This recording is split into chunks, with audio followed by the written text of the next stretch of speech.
सच्चिदानंद रूपाय विश्वोत्पत्त्यादिहेतवे ताभद्रे विनाशाय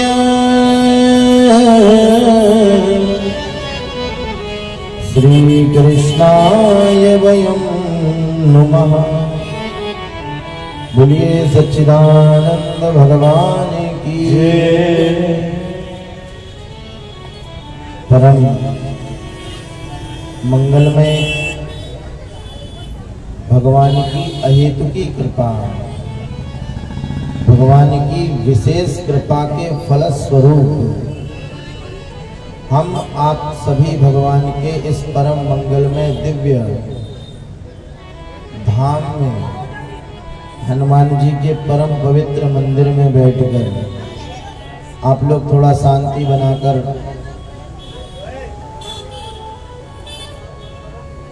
दिव्य मंदिर में बैठकर और कथा का रसपान कर रहे हैं। सर्वप्रथम हम लोग अपने ही भाग्य की बड़ाई करेंगे कि हमने यह 7 दिन भगवान का परम कथा का अमृत पान किया है। भगवान के रस का अमृत जो पी लेता है, भगवान की कथा का अमृत जो व्यक्ति पान करता है, बंधुओं, उसका संपूर्ण जीवन धन्य हो जाता है। कहा जाता है कि भगवान की कथा पी जाती है, सुनी नहीं जाती। सुनते तो हैं, जो सांसारिक लोग हैं वे कथा सुनते हैं, और जो साधुजन होते हैं, जो भावुक होते हैं, जो रसिक होते हैं, वह कथा को पीते हैं।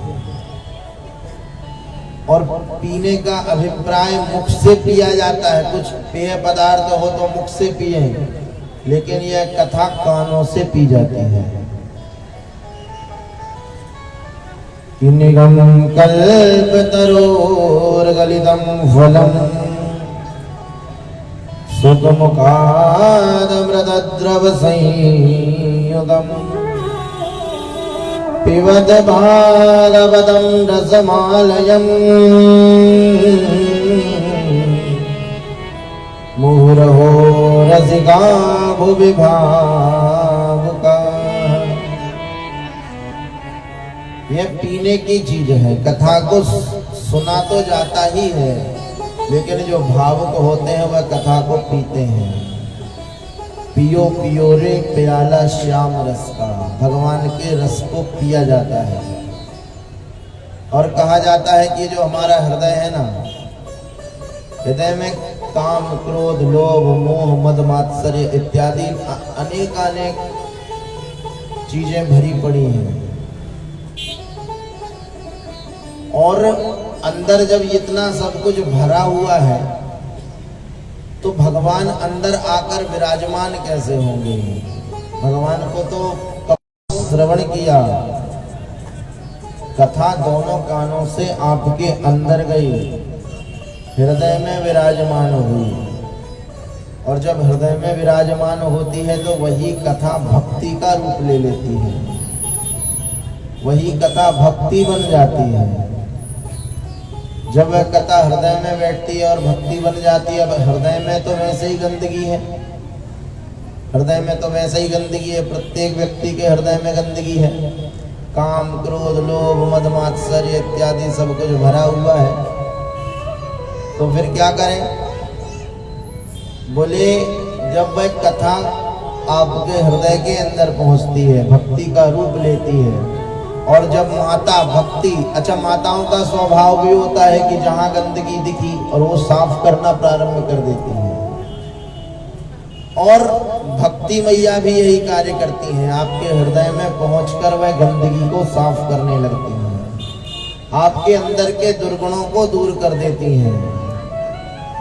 और जब दुर्गुण दूर हो जाते हैं, जब आपका हृदय बिल्कुल साफ हो जाता है, जब हृदय साफ होता है तो क्या होता है?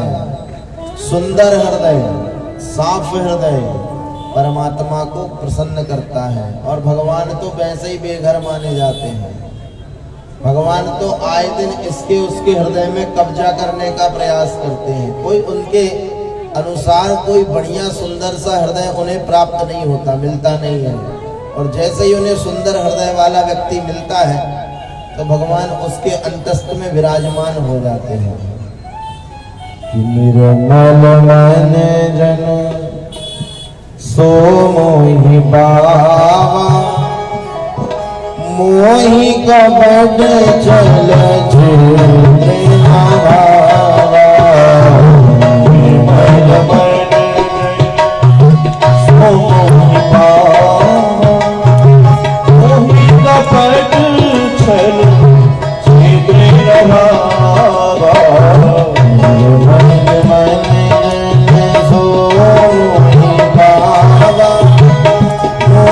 कबड चल झूले बाबा।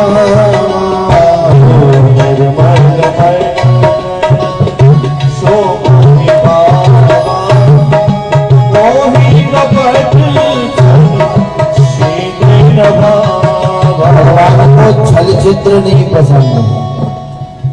भगवान बिना छल चित्र का हृदय सदैव खोजते रहते हैं। और जब बिना छल चित्र का हृदय उन्हें प्राप्त होता है तो भगवान आकर उसमें विराजमान हो जाते हैं। और अकेले नहीं आते, अपने पूरे परिवार के साथ आते हैं। लक्ष्मणो यस्या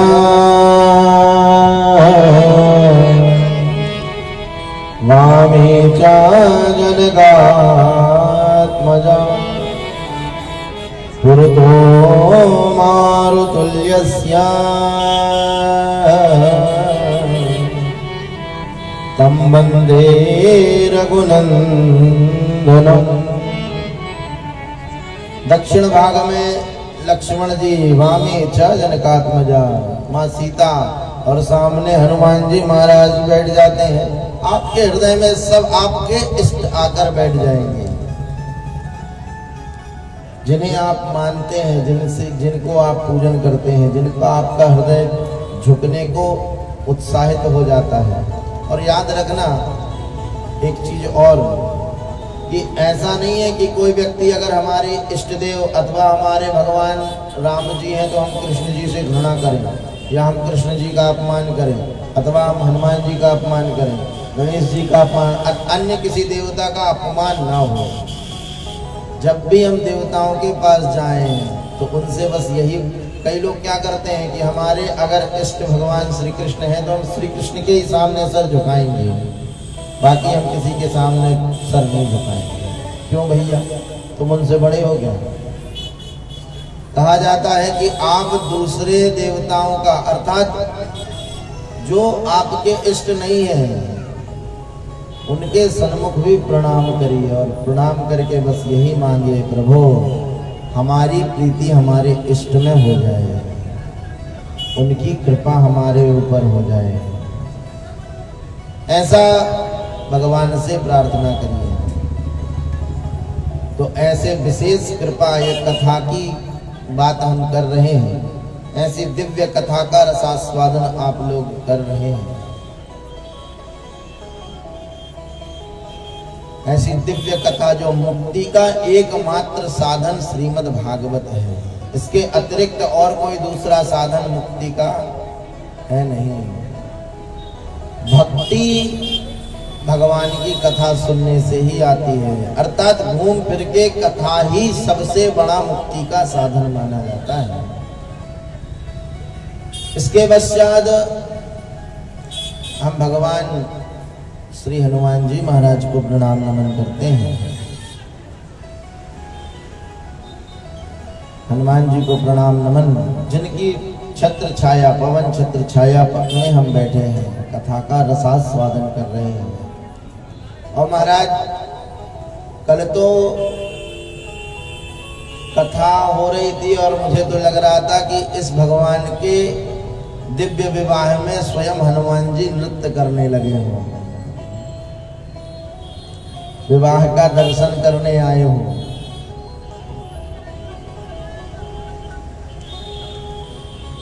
और कल 5 घंटे कथा का जो स्वर चला, बड़ा ही भव्य आयोजन कल सबने देखा। कल रात्रि में 8:30 बजे तक कथा का क्रम चलता रहा।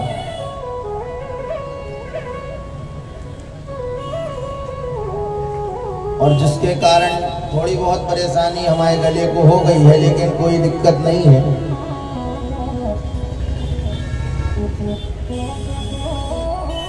यहाँ बैठे तो आवाज निकल रही थी और सुबह से आवाज ही नहीं निकल रही थी।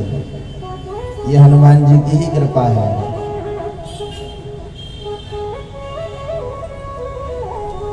ऐसे भागवत भगवान को प्रणाम करते हैं, नमन करते हैं।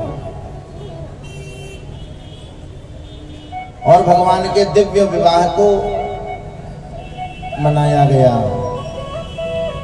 ऐसे दिव्य विवाह का दर्शन आप सभी भक्तों ने किया। मानो द्वारिका यहीं उपस्थित हो गई हो। और इसके साक्षी पूज्य ज्योतिषाचार्य आचार्य प्रदीप जी महाराज भी बने। समस्त आचार्यों द्वारा वेद मंत्रों का उच्चारण श्री दिलीप जी द्वारा, बालकृष्ण जी महाराज, अमित भैया, आप सभी के द्वारा वेद मंत्रों का उच्चारण, और आप सभी इसके साक्षी बने। बड़ी दिव्य कथा का श्रवण आपने किया और दर्शन भी किया। बंधुओं, आज अंतिम दिवस है, अंतिम पड़ाव है। और जब जीवन का अंतिम पड़ाव आता है तो मनुष्य को संभल जाना चाहिए। अंतिम पड़ाव 50 के बाद प्रारंभ हो जाता है। 50 के बाद क्या आता है? 51, 52, 53, 54, सबके पीछे 111 आ जाता है। अर्थात आपको यह सूचना दी जाती है कि भैया अब सब कुछ छोड़कर आप भगवान का भजन करो। जंगल मत जाओ, वन में मत जाओ, लेकिन भगवान का भजन करो। घर को ही वन बना लो, अपने आप को एकांत में स्थिर कर लो। लेकिन जो व्यक्ति वन नहीं जाता और माया ज्यादा घेरने लगे, मूलधन से ब्याज ज्यादा प्यारा लगने लगे, तब फिर कहा गया अगर भक्ति नहीं करता, जो व्यक्ति फिर भक्ति नहीं करता तो फिर वो 61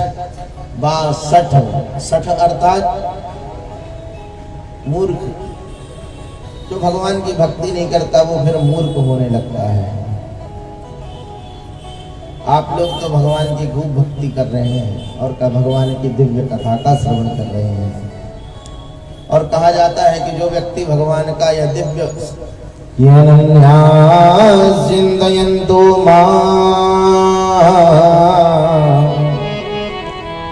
ये जना पर्युपासते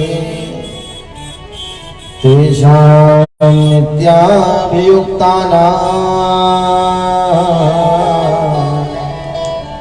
योगक्षेमं वहाम्यहम्।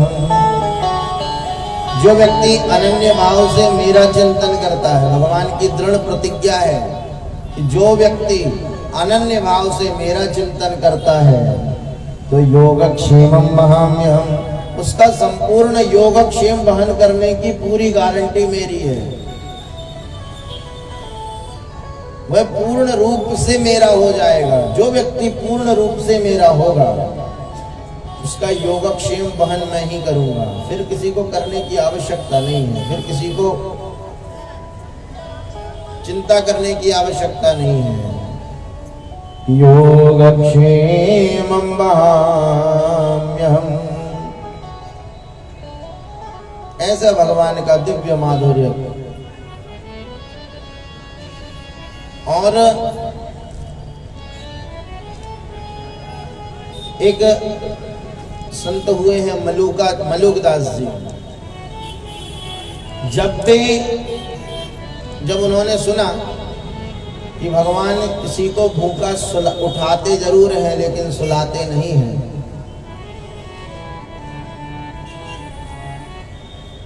तो उन्होंने कहा कि हम एक बार परीक्षा करके तो देखें, एक बार परीक्षा करके देखा जाए। और भगवान की परीक्षा करने के लिए मलुकदास जी ने एक थाली में भोजन लगाया और जंगल चले गए और कहे कि आज रात्रि में अगर भगवान आएंगे और आकर मुझे भोजन कराएंगे तभी मैं भोजन स्वीकार करूंगा, अन्यथा नहीं करूंगा। और कहा कि महाराज भोजन लगाकर जंगल चले गए और जंगल में जाकर एक वृक्ष के नीचे थाली रख दी और ऊपर पेड़ पर जाकर विराजमान हो गए, बैठ गए।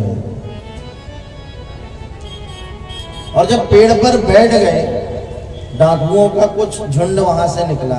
कुछ डाकू आए, उसी वृक्ष के नीचे रुके, उतरे, बैठे, विश्राम किया। उन्होंने देखा कि यहाँ पर तो भैया खूब बड़ी बढ़िया थाली रखी और स्वादिष्ट भोजन है। और जब स्वादिष्ट भोजन देख के प्रसन्न हो गए, लेकिन भैया रुको रुको रुको, ये स्वादिष्ट भोजन पक्का किसी ने हमें मारने की साजिश रची है, पक्का इस भोजन में किसी ने जहर मिलाया है कि ये डाकू मर जाए। और ऐसा सोच कर महाराज चारों ओर देखा, और जब चारों ओर देखा तो ऊपर मलुकदास जी बैठे थे। मलुकदास जी को देखा, अरे राम राम, ये बैठा है, पक्का इसने हमें मारने का पूरा योजना बना कर रखा है। और ऐसा कहकर मलुकदास जी को नीचे उतारा है और डाकुओं ने जबरदस्ती भोजन कराना प्रारंभ कर दिया। मलुकदास जी कहते हैं, धन्य है भगवान, सच कहा है, भगवान स्वयं आकर भोजन कराएं अथवा ना कराएं, लेकिन भगवान आपको कहीं ना कहीं से भोजन की व्यवस्था अवश्य करते हैं। और तब मलुकदास जी ने लिखा, यजगर करे न चाकरी, पंछी करे न काम, दास मलुका कह गए सबके दाता राम। अजगर किसी की नौकरी चाकरी नहीं करता, पक्षी किसी का कोई काम नहीं करता, लेकिन फिर भी उन्हें भोजन कहीं ना कहीं से प्राप्त हो ही जाता है। सबके दाता राम, सबको भगवान देने वाले हैं। और जब इनको भगवान देने वाले हैं तो फिर हम लोग तो जीवात्मा है, मनुष्य हैं, कुछ नेक कर्म करके, नेक श्रम करके अपनी गृहस्थी चला ही सकते हैं। इसीलिए गलत कार्य ना करें, कभी गलत काम नहीं करना चाहिए। भगवान आपका सदैव सहयोग करेगा। चिंतयन्तो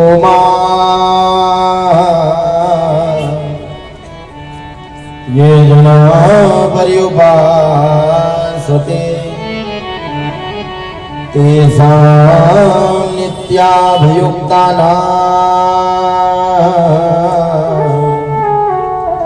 योगक्षेमं वहाम्यहम्। जो अनन्य भाव से मेरा चिंतन करेगा, जो प्राणी मात्र अनन्य भाव से, देखो आप लोग खुद जानते हैं, जो महात्मा होते हैं, त्यागी होते हैं, जंगलों में भटकते रहते हैं, पहाड़ों पर रहते हैं, उनके भोजन की व्यवस्था भी भगवान करते हैं। तो भगवान की यह दिव्य प्रतिज्ञाएं हैं। आपने कल भगवान के दिव्य विवाह का दर्शन किया, और मैंने अभी कहा ना कि मुझे तो यहाँ पर ऐसा प्रतीत हुआ कि जैसे साक्षात हनुमान जी यहाँ पर इस दिव्य कथा का रसपान कर रहे हों और नृत्य कर रहे हों, और उनकी ही प्रेरणा से कल 5 घंटे कथा भी चल गई। कल भगवान का प्रथम विवाह हुआ। ऐसे भगवान के 16,108 विवाह हुए हैं।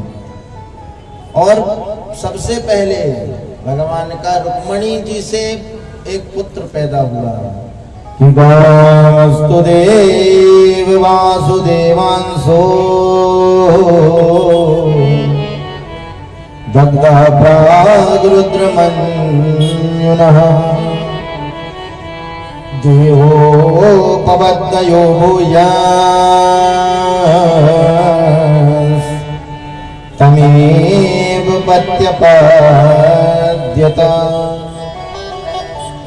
कामस्तु वासुदेवांशो, भगवान वासुदेव का अंश जो काम का अवतार था, कामदेव। एक बार भगवान शंकर तपस्या कर रहे थे, नेत्र बंद किए थे, और महाराज इंद्र ने कामदेव को भगवान शंकर की तपस्या भंग करने के लिए भेजा। और जब तपस्या भंग करने भगवान के पास कामदेव गए और भगवान का सर नयन धारा चितवत जानी गयो जल छाया नयन धारा चितवत जानी गयो जल छाया।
जब शिवती सर नयन धारा चितवत छाणी गयो जल छाया।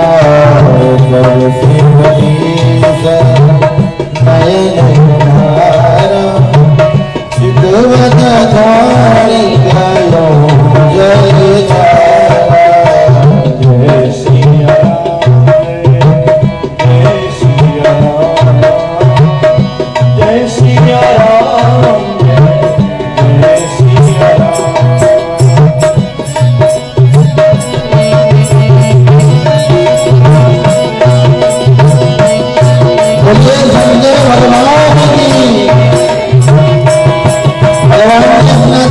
नेत्र खोला है और महाराज कामदेव वहीं पर जलकर भस्म हो गया।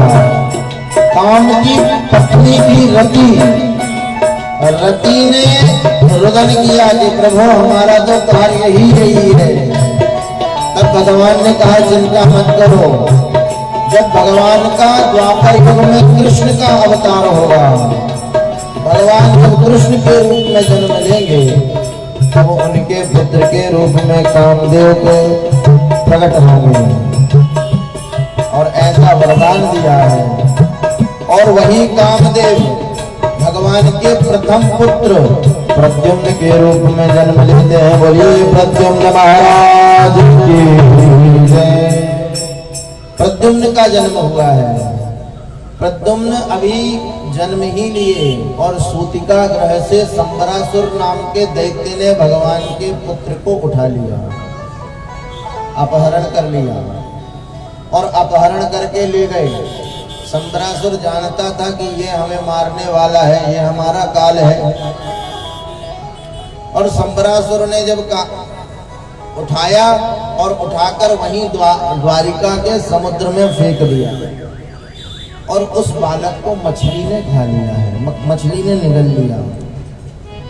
किसी मछुआरे ने उस मछली को पकड़ा और मछुआरे ने जब मछली को फाड़ा, काटा, तो महाराज उसके अंदर से प्रद्युम्न निकले और उस मछुआरे ने संबरासुर को पुनः वह पुत्र दे दिया।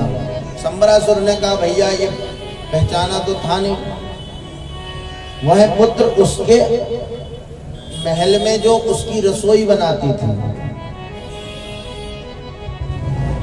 रति, ये वही रति है जिनके पति कामदेव थे, उन्हें ही सौंप दिए, उनकी सेवा करने लगी रति। उसे पता नहीं था कि यह हमारे पतिदेव ही हमारे यहाँ पर आ गए हैं। एक बार नारद जी ने बताया और नारद जी ने यह कहा कि ये तुम्हारे कामदेव के स्वरूप में प्रद्युम्न ही यहाँ पर आपके सन्मुख प्रकट हुए हैं।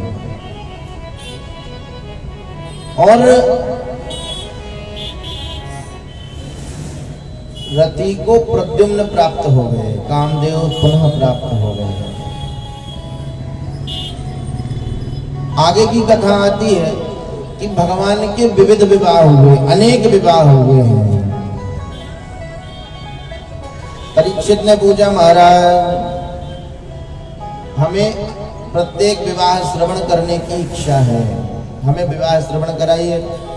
तो श्री सुखदेव जी कहते हैं कि परीक्षित बढ़िया तरीके से श्रवण करना, अच्छा विवाह है। भगवान के कितने विवाह हुए? बोले 16,108। अब एक एक की कहानी कहां तक सुनाए, लेकिन भगवान के 8 विवाह प्रमुख थे। एक विवाह में भगवान को कलंक लग गया। कैसा कलंक लग गया? परीक्षित ने पूछा कि सद्राजिदा किम करो ब्रह्मन् कृष्णस्य किल्विषम् श्यामं तदा कुतस्तस्या तस्मात् दत्ता सुतां हरे। तो सत्राजित ने ऐसा क्या कार्य किया था जिससे भगवान को कलंक लग गया? बोले श्री सुखदेव जी ने बताया कि आसीत् सत्राजितः सूर्यो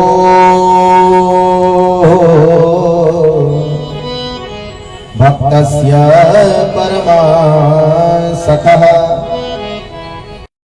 भक्त था एक सत्राजित नाम का राजा, सेठ था द्वारिका में, और सेठ जो था वो भगवान श्री सूर्य का बड़ा भक्त था। तस्मै मणिं प्रादा,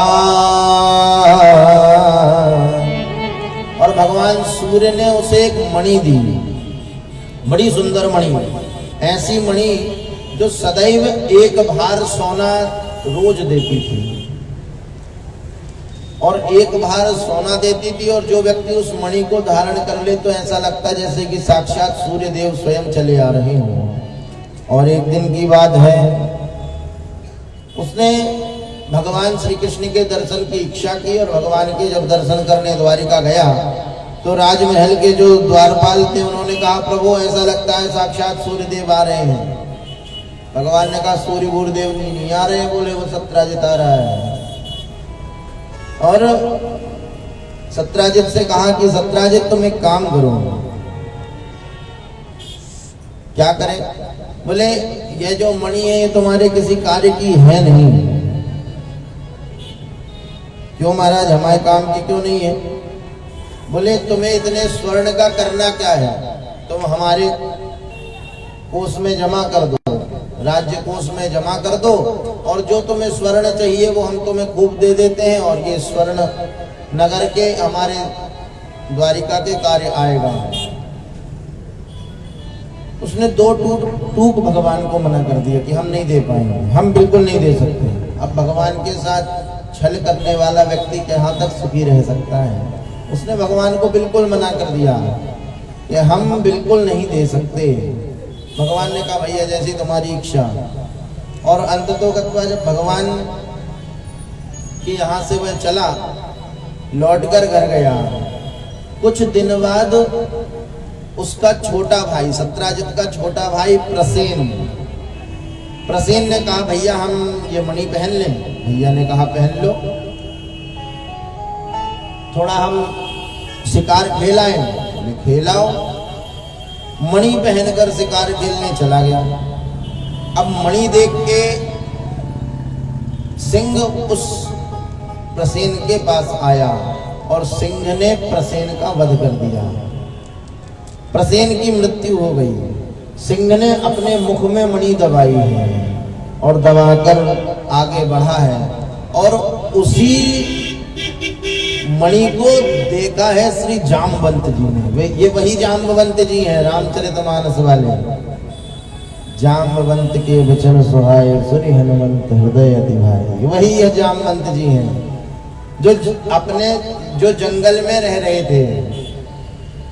उन्होंने सिंह के मुख में मणि को देखा, बोले बड़े आश्चर्यजनक मणि है, और देखकर सिंह को मारा है, सिंह का वध किया और इतनी बढ़िया चमकदार मणि को लिया और ले जाकर अपनी गुफा में अपनी पुत्री को दे दिया। बेटी खेल, बढ़िया खिलौना समझ के अपनी पुत्री को दे दिया। अब पुत्री खेलने लगी। कई दिन व्यतीत हो गए, प्रसेन घर लौटकर नहीं आ पाया। प्रसेन घर नहीं आया। सब चिंता करने लगे कि प्रसेन घर क्यों नहीं आया अब तक, इतने दिन हो गए।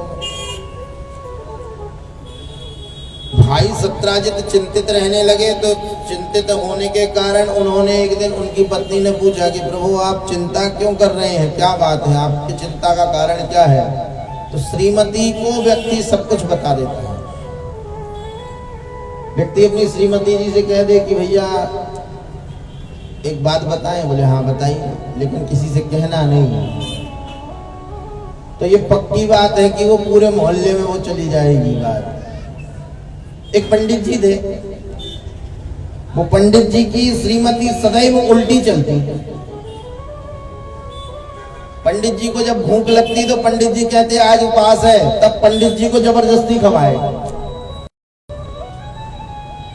और पंडित जी जब कहें कि आज नहाने का मन नहीं है तो वो जबरदस्ती नहवाए।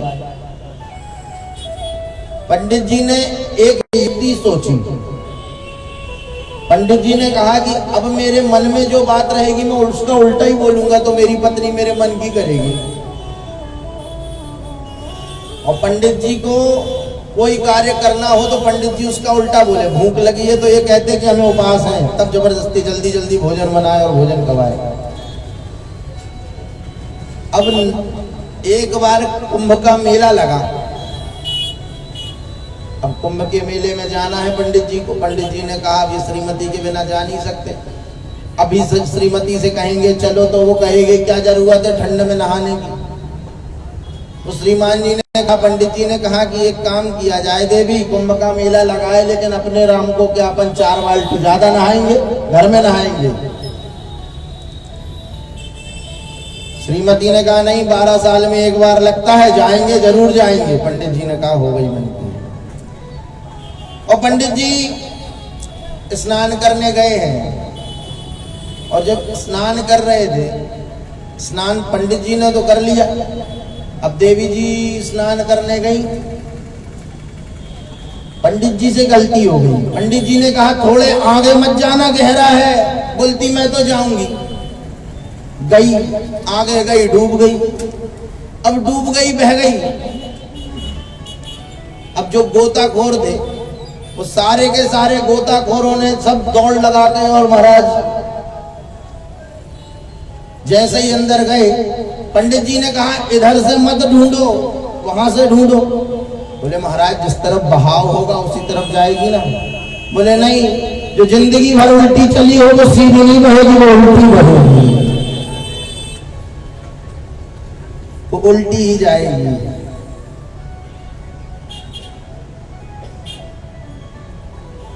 तो ऐसे सत्यराजित ने अपनी श्रीमती से कहा हम चिंतित हैं, लेकिन किसी से बताना नहीं। बोले क्या? बोले एक बार मुझसे श्री कृष्ण ने मणि मांगी थी और मेरा भाई मणि लेकर गया है। पक्की बात है भगवान श्री कृष्ण ने ही मेरे भाई को मार डाला है और मणि ले ली है। अब श्रीमती तो श्रीमती, उसने वो भी चिंता करने लगी। अब चिंता करते करते उसने भी अपनी सखी से कहा देवी किसी से बताना नहीं।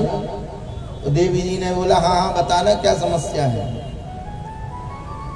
बोले श्री कृष्ण ने हमारे देवर जी को मार डाला है। अरे राम राम राम। वो अपने घर गई तो उसने अपने श्रीमान जी से बताया। अब श्रीमान जी जहां जॉब करते थे, जहां नौकरी करते, वहां पर सबको बताया। उन्होंने अपने रिश्तेदार, और महाराज पूरी बात ये पूरे द्वारिका में फैल गई कि श्री कृष्ण ने प्रसेन को मारकर मणि ले ली है। ये बात गुप्तचरों के द्वारा भगवान तक पता चली। भगवान को पता चला कि अरे राम राम, ये तो बड़ा भारी कलंक हम पर चोरी का लग गया। पहले हम चोरी करते थे माखन की, लेकिन अब आज तक मणि नहीं चुराई, लेकिन ये तो कलंक लगा दिया हम पर। भगवान ने कहा चलो देखते हैं। भगवान जंगल की ओर गए जहां पर प्रसेन शिकार खेलने गए थे, और वहां जाकर देखा तो प्रसेन का शव पड़ा हुआ है। पूरे सब जगह छानबीन करी तो मणि कहीं थी नहीं। पास में ही सिंह के पैरों के निशान थे। सिंह के पैरों को देखा तो सिंह के पैरों को के पीछे पीछे चलने लगे, और पीछे पीछे चलते चलते सिंह भी आगे मरा पड़ा था। सिंह मरा पड़ा और सिंह के पास भी कोई मणि नहीं थी। अब सिंह के पैरों के पास एक भालू के पैरों के निशान थे। उन चरणों का पीछा करते करते करते महाराज एक गुफा में वह चरण जा रहे थे, और गुफा में वह चरण जब जा रहे, भगवान ने कहा अपने सैनिकों से कि देखो 17 दिन तक तुम्हारा इंतजार करना, और उसके बाद तुम अपने द्वारिका वापस लौट जाना। भगवान अंदर प्रवेश करते हैं, और भगवान जब अंदर प्रवेश करते हैं गुफा के, और गुफा के अंदर जैसे ही गए तो प्रथम बार जो जाम्बवंत की पुत्री थी जाम्बवती, उन्होंने प्रथम बार किसी पुरुष का दर्शन किया था। इसके पूर्व कभी कोई पुरुष के दर्शन किए नहीं थे, और इसीलिए प्रथम बार एक पुरुष का दर्शन। और भगवान तो वैसे ही चमकीले चमकीले, इतने चमकदार भगवान को देखकर चीख पड़ी, चिल्ला पड़ी, और जैसे ही चिल्लाई है जाम्बवंत जी आ गए। उन्होंने भगवान को देखा, पहचान नहीं पाए। भगवान से कहते हैं तुम कौन? बोले ये मणि हमारी है। बोले हमारी तुम्हारी नहीं है, हमने तो अब अपनी कन्या को दे दिया। अब हमने जो कन्या को दे दिया है, दान कर दिया है, अब वो कैसे ले ले वापस? जो दान कर दी जाती है जो वस्तु, उसको वापस कभी लिया जाता है? नहीं लिया जाता। हम तो भरे भारी नरक में जाएंगे, हम तो नहीं करेंगे वापस। हाँ, तुम हमें जीत लो युद्ध में, और युद्ध के बाद तुम हमें जीत लो, ये मणि ले जाओ। भगवान ने कहा ठीक है भैया, जैसी तुम्हारी इच्छा। और भगवान ने श्री कृष्ण का युद्ध जाम्बवंत जी से हुआ है। महाराज कई दिनों तक जाम्बवंत जी से युद्ध हुआ। कहा जाता है 21 दिनों तक जाम्बवंत जी से भगवान का युद्ध हुआ, और युद्ध के पश्चात जाम्बवंत जी की नस नस ढीली पड़ गई। अच्छी पिटाई हुई जाम्बवंत जी की। अच्छा, कथा भी है, जब भगवान का राम रावण युद्ध हुआ था ना, जब भगवान श्री राम का रावण के साथ युद्ध हुआ था और भगवान का जब अयोध्या में प्रवेश हुआ, राजा बन गए, जामवंत जी मुंह लटकाए बैठे रहते थे। राम जी ने पूछा, भैया तुम हमेशा मुंह लटका के क्यों बैठे रहते हो? बोले प्रभु युद्ध किया है, बहुत अच्छा लगा, सब रावण पे आपने विजय प्राप्त करी, सब बढ़िया था, लेकिन युद्ध में आनंद नहीं आया। बोले क्यों? बोले हमारी बराबरी का कोई था ही नहीं, एकमात्र रावण था, उससे अगर हम युद्ध करते तो फिर आपका नंबर कट हो जाता। तो रावण से युद्ध हमारा होना नहीं था, तो फिर क्या करें? बोले महाराज तो एक काम करो, हमारे बराबरी का संसार में कोई योद्धा है नहीं, आप हो, आप ही युद्ध करो। जामवंत जी राम जी से कहते हैं आप युद्ध करो हमसे। भगवान कहते हैं भैया मेरा ये पुरुषोत्तम अवतार है, मर्यादा पुरुषोत्तम अवतार है, इसमें मैं भक्तों से युद्ध नहीं कर सकता। हाँ, मेरा लीला पुरुषोत्तम अवतार श्री कृष्ण के रूप में होगा, तब तुम्हारी ये जो हाथों की खुजली है